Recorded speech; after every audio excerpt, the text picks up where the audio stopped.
often when you minister deep inner healing or healing of the brokenhearted, without that, you cannot get to deliverance. You cannot get to freedom, because the root of the problem has to be healed.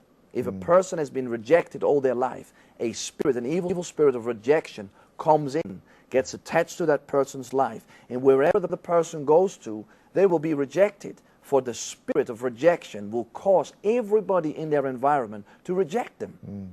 So they wonder, how can I ever get free?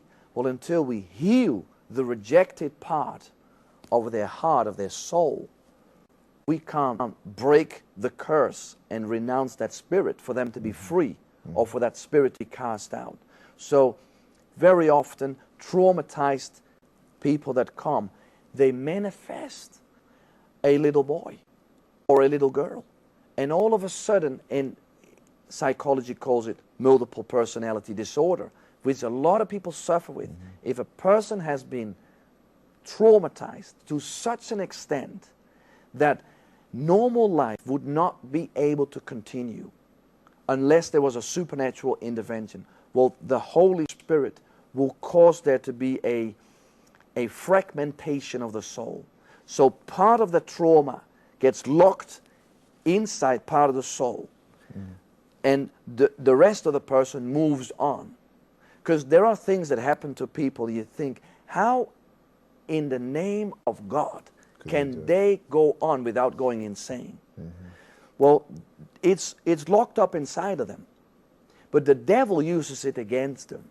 And until, under the leading of the Holy Spirit, we go and do a deep work of Holy Spirit healing of the brokenhearted with them, and begin to unlock that and allow the Holy Spirit to, well, when that unlocks, it's that little child that begins to manifest the pain.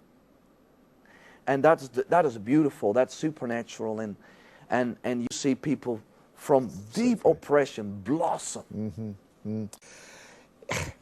I mean, you really do have to need to know what you're doing when you're doing that. And certainly I've had calls from people in the past, and we get emails and that, of people that maybe have sought such ministry for a long time and feel it's not coming. They've sought healing in one way or another and it hasn't happened. How do you begin to deal with that? Because, I mean, are you going to say, oh, it's your lack of faith, or it's your... How do you see when something hasn't happened that somebody's cried out for again and again?